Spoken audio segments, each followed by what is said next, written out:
I've lost sight of the butterfly, but know it's in front of me. I feel like it is leading me somewhere, or perhaps I'm wrong and she's only exploring. Bee loved adventure. She was always jumping into things and taking off one way or another. Because of that, a lot of people thought she was the leader between us, but that's not how it was. While it's true Bee was usually in front, I was most often the one deciding which way we went. It's the thing about being a twin. It's never one or the other, but instead two parts of a whole, like one of those yin yang symbols, black with white and white with black, alike and together, but the two sides not the same.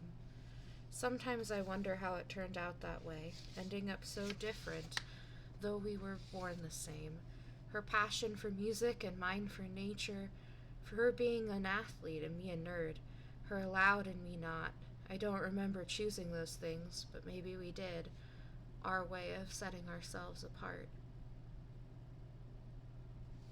That was an excerpt from the book Where Butterflies Wander by Suzanne Redfearn. So, this was another book that I read for book club, and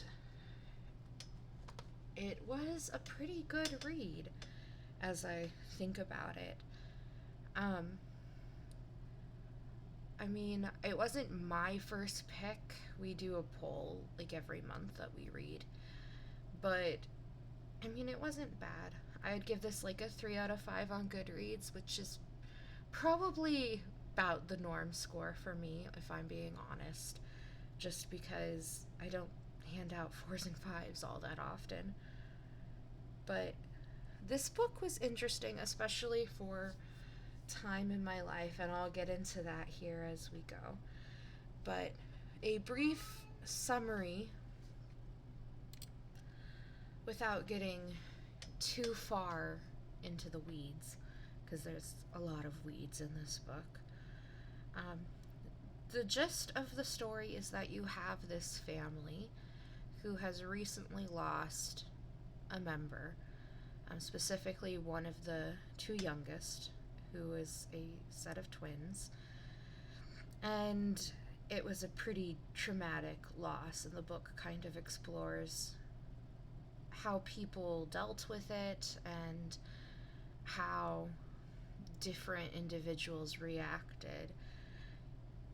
And you have this family then who's together and they're trying to process grief.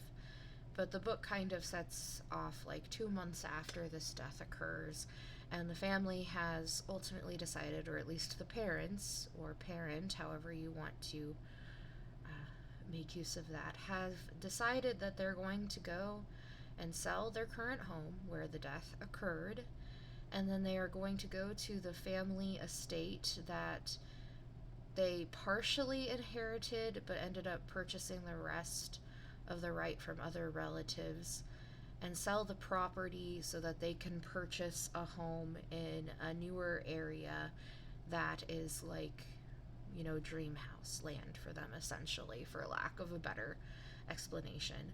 And as I'm saying these words like estate, you get the feeling the family is well off, and they are. More so than I think they realize, but it is very much stressed that even though they have money, or they've never really had a concern for money, everything that they have has come from their own hard work, which is a good thing, and that is something to be proud of. But I mean, it does kind of, I think, come across, being someone from like lower middle class, that they are not very aware of what they have in some ways. However, that is just like a part of the book and exploring what's happening. And what happens is, while this family is on the estate, they quickly learn that there is a person, an elderly woman, living in a cabin on the property, and the cabin is technically theirs. And that becomes a problem, because if you're going to sell the estate, you can't have someone just living on the property, typically speaking. So they try to approach it nicely at first, or at least that's their intention, and give her, like, hey, you have X amount of time, you need to get off the property. But things escalate very quickly, and ultimately they kind of get into a tiff because this elderly woman refuses to leave. And she's got an interesting story as well. So the book kind of plays out, what happens between the family and this older woman. How does the town get involved? What does society end up thinking? And it really is a book about escalating way too quickly in a lot of ways. Granted, that goes into with the themes, which, as I said, we'll get into that in a bit. First, like, just to get through the characters that you really absolutely need to know, because there's, like six? Yeah, there's six characters that all have points of view in this book, because what you'll notice is each chapter is the point of view of a different person, and they all have different ideas as to what's going on and what should happen. So, first and foremost, you have Marie, who is the mother.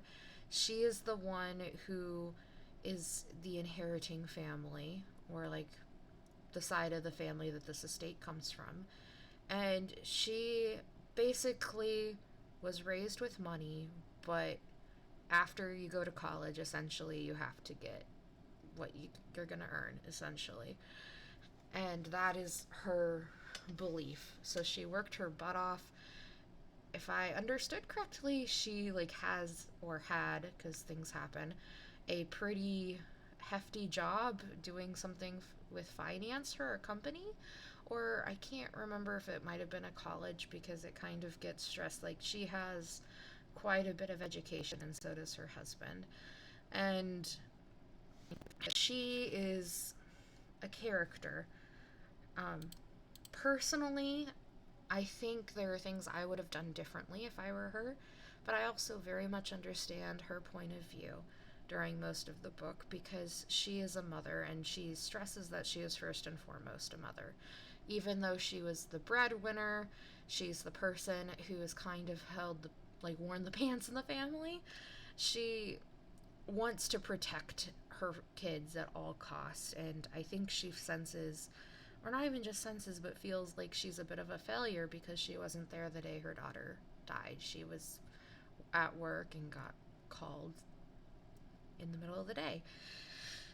And she struggles a lot, and you kind of read too that she's, one, processing her daughter's death, but also two, processing being on the family estate, which she has not been on for years, because her grandfather, who had lived there, was estranged from her parents and then herself eventually as well, due to political differences in opinion. And like, it's pretty told you, like, straight off the bat, you kind of get told, he was more of a conservative man, and her parents were more liberal leaning, and then she and her husband consider themselves to be pretty liberal, and about as liberal as maybe you can get, I think, is kind of implied. It's not ever really delving into exactly what they think politically all the time, and that's not really the focus either, besides that it highlights a couple actions that happen later. But she made the choice on her own later to also separate from being a part of her grandfather's life, like, after the fact. And I think it's not something to be unmentioned that there was obviously some type of influence by the opinions of her parents and whatever other opinions there may be. I think political issues are quite a big divisive thing, at least in this day and age, and this book is meant to take place in 2024. And I mean, it's a very valid thing. It's a very sad thing. I think it shouldn't happen as often. I wish people weren't willing to go to bat to the point of like completely blocking people out over politics, personally. I understand that there's other things that can kind of come, like, psychological issues. Those are different, and yes, they could be related, but it's not, a causality type of thing. Leo's her husband, and he's the part-time job type of dad. He likes to jog. Very laid back dude, and a lot of the times, even if he tells a kid one thing, they'll kind of go to Marie, and she may not know what he said, and she might say something different, but he's in the end okay with it. A lot of the decision to move is Marie's, and that is kind of like let out quite quickly, and he's kind of like, yep, let's do that, that's fine. Leo, like, the main thing to know is he wants to pacify everybody and he wants everyone to be okay, but he also is very protective of his children when things come down to it, and to the extent where he kind of finds himself going against his own values, and that gets highlighted, and that's part of why maybe politics enters the conversation. But generally speaking, most people that I have talked to that have read this book are more like Team Leo over Team Marie. I think they're just both grieving parents, and you should try to go about this book with the understanding that this book is about grief. And I know I've said we're going to get to themes in a minute several times, but it goes without saying. With the topic this story surrounds, grief is just part of it. Then you get to the kids. There's Hannah, Brendan, and Penelope. Hannah's the oldest. She loves love, or the idea of love. She isn't opposed to moving the way that I took it, but she doesn't see it as a necessity. And I think she just has a lot of her own stuff going on. She has bad headaches. She, I think, also feels guilty for not being there because she had to go lie down because she had a headache.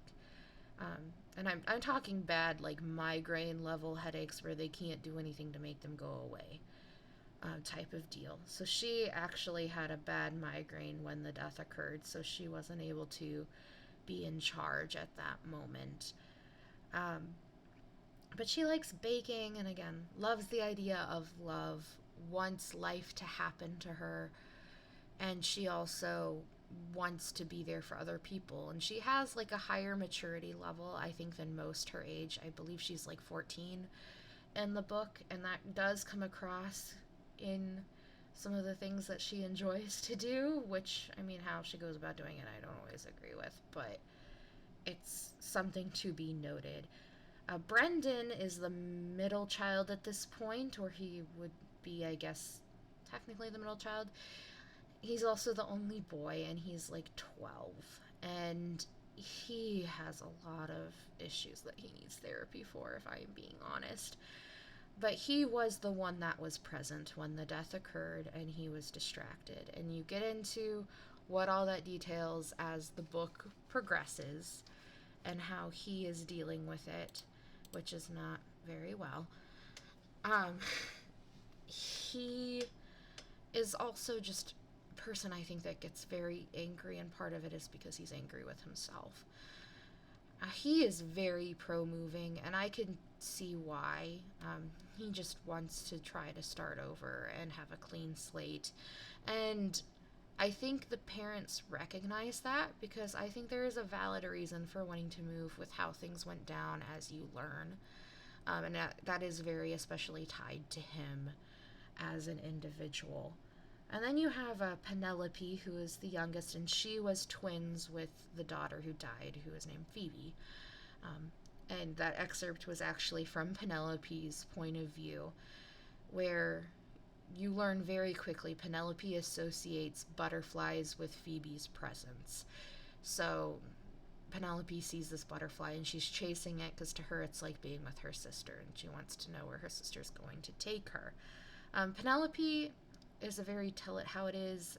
I believe she's 8? She's 7 or 8. I can't quite remember, and she has a birthday by the end of the book. But she's like in some ways the most well-adjusted out of them. She doesn't feel a need to move. I'd say part of that is because maybe the butterfly metaphor here and the sense that she keeps her sister with her in spirit and is able to move on because she doesn't feel like her sister's actually gone.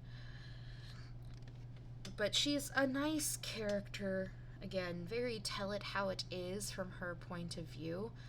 You could have mixed feelings about that, dependent on what you would presume the best parenting style is.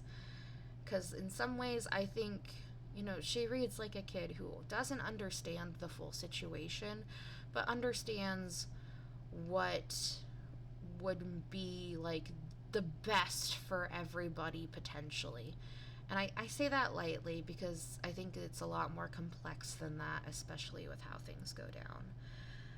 Then you have the last character you have a point of view from, which is Davina, the elderly woman in the cabin. And she is a very interesting character. They call her the River Witch because she lives in a cabin on the river, and she is actually a nurse. And she's more than a nurse, really. She knows a lot of wound care and herbal remedies that have been passed down through like oral tradition type situations. She was raised by the previous woman to do herbal remedies for this area in, I want to say it's like rural northeast US. And I mean, it's kind of just a thing that the community recognizes about her, is that she is always able to be there and help. She is someone who is scary when you first see her because she has a lot of wounds and scars that kind of like cover her face to the point where it looks scary the way it's described when she's first seen by the kids. And that comes from her past as a veteran where she was wounded in action. So you get the sense of who she is. It's just like she's traumatized too, but always has wanted to help people. And you learn more about why she's traumatized because there's more than just, PTSD from being in a war. There's a lot of rejection and a lot of people abandoning, or not even abandoning, but people just being cut out, unfortunately. So she lives in the cabin. She was close to the grandfather of Marie, and that's part of why she says no.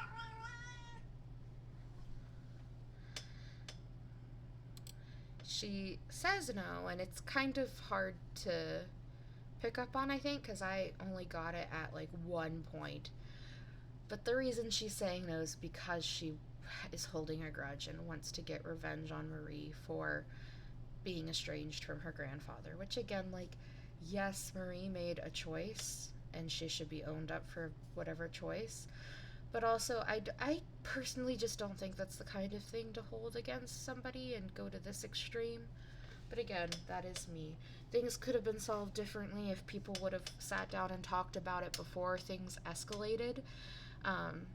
But on the same side, the book escalates extremely quickly because as the woman says no, Marie's kind of like, okay, well, she needs to, we need to talk to her and get it sorted out.